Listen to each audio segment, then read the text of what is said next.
O Senhor esteja convosco. Ele está no meio de nós.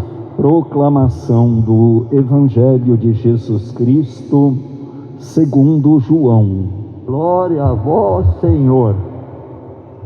Naquele tempo, Jesus disse aos judeus que nele tinham acreditado: se permanecerdes na minha palavra, sereis verdadeiramente meus discípulos e conhecereis a verdade, e a verdade vos libertará.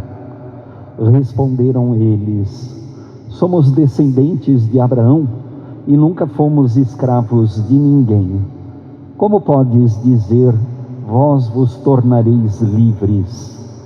Jesus respondeu: em verdade vos digo, todo aquele que comete pecado é escravo do pecado. O escravo não permanece para sempre numa família, mas o filho permanece nela para sempre.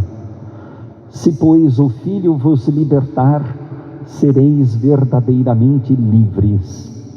Bem sei que sois descendentes de Abraão, no entanto procurais matar-me, porque a minha palavra não é acolhida por vós. Eu falo o que vi junto do Pai, e vós fazeis o que ouvistes do vosso pai. Eles responderam então: o nosso pai é Abraão. Disse-lhes Jesus: se sois filhos de Abraão, praticai as obras de Abraão. Mas agora vós procurais matar-me, a mim, que vos falei a verdade que ouvi de Deus. Isto Abraão não fez. Vós fazeis as obras do vosso pai. Disseram-lhe então: nós não nascemos do adultério, temos um só pai, Deus. Respondeu-lhes Jesus: se Deus fosse vosso pai, vós certamente me amaríeis, porque de Deus é que eu saí e vim. Não vim por mim mesmo, mas foi Ele que me enviou. Palavra da salvação.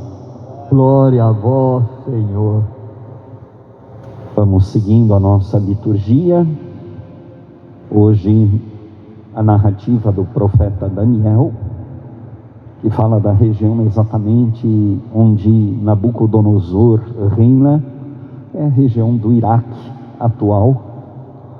Vejam vocês que o Iraque tem uma história imensa de cultura, uma história imensa de também sofrimentos que se estendem até o nosso tempo. Não é à toa que foi tão importante há poucos dias, poucas semanas, 2 semanas atrás, a visita do Papa Francisco ao Iraque, e exatamente a estes lugares em que hoje o texto do profeta Daniel faz referência indireta à região de Sidraque, Misaque e Abdênago, que foram torturados e foram conduzidos ao suplício, mas diz o texto do profeta Daniel, eles foram salvos pela fé, a fidelidade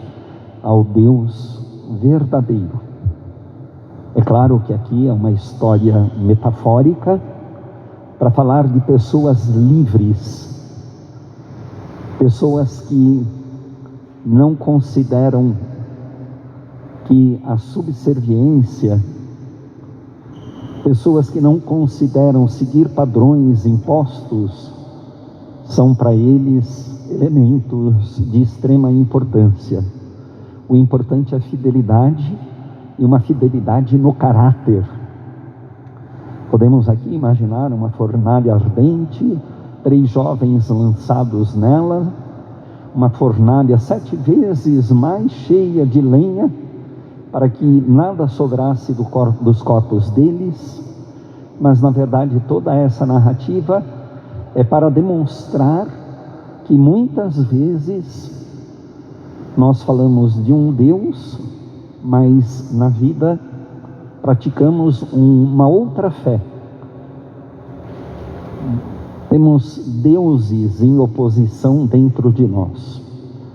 É o caso do rei Nabucodonosor, que fez um Deus para si, do tamanho dele, com as conveniências dele, e o fez numa estátua de ouro, porque os outros, mais pobres, fizeram os deuses com as suas estátuas mais simples, mais humildes. Inclusive no mundo politeísta grego, conforme a importância dos deuses, as estátuas eram colocadas em prateleiras em níveis diferentes.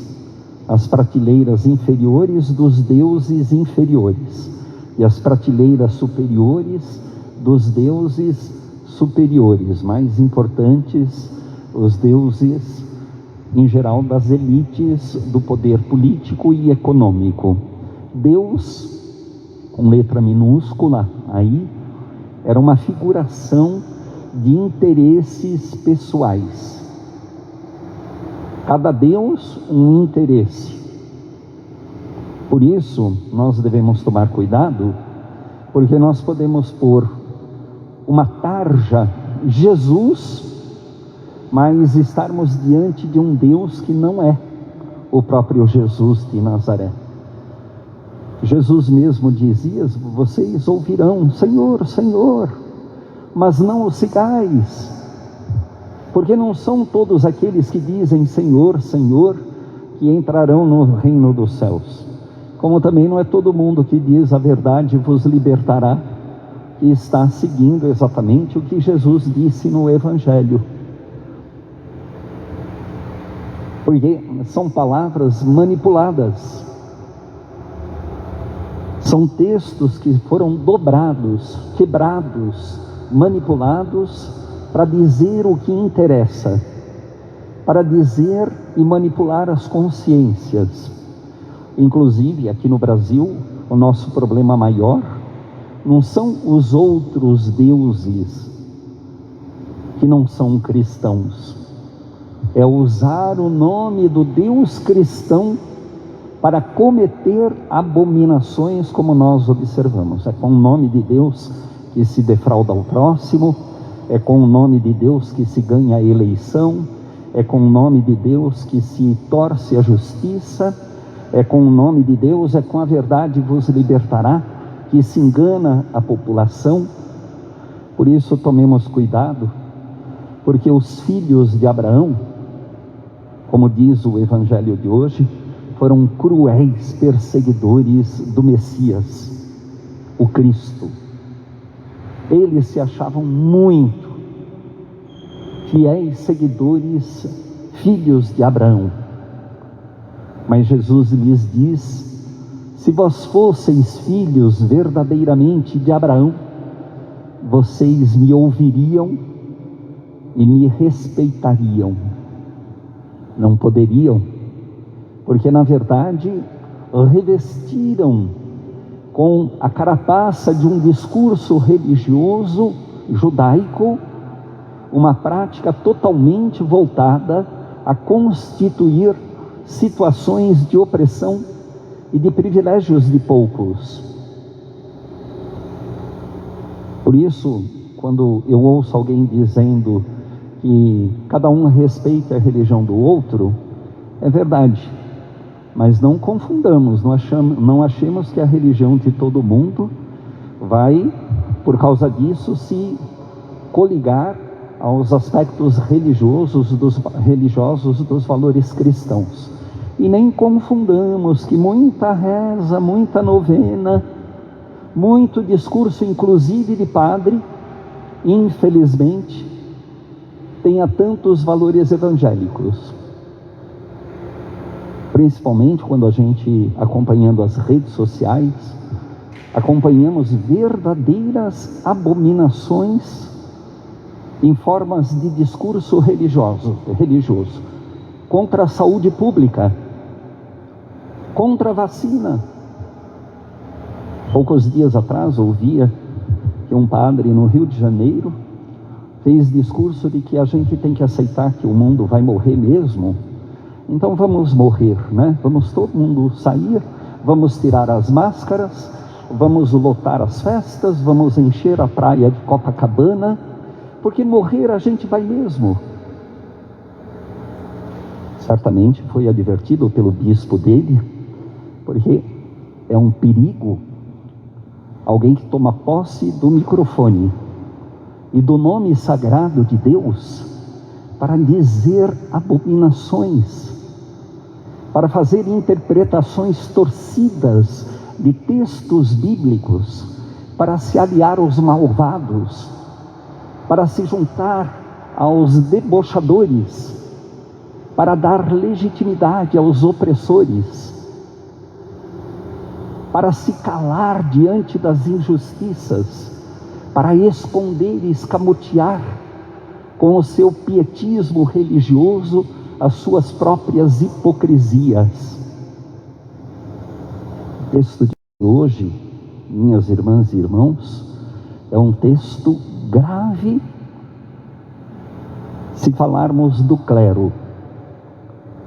As advertências bíblicas do texto são seríssimas para as lideranças religiosas,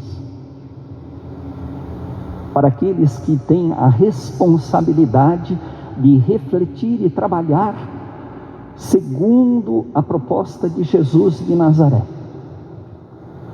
Mas isso se estende a todos nós, para que nós não vivamos um falso pietismo, uma religião desconectada da realidade, em que o nosso discurso, os nossos cultos, as nossas celebrações, por mais que tenham aparência e linguagem fundamentadas na linguagem e nos escritos do Evangelho, se encontra tudo isso muito distante do que Jesus nos ensinou. Pensemos nisso individualmente e avaliemos tudo isso coletivamente.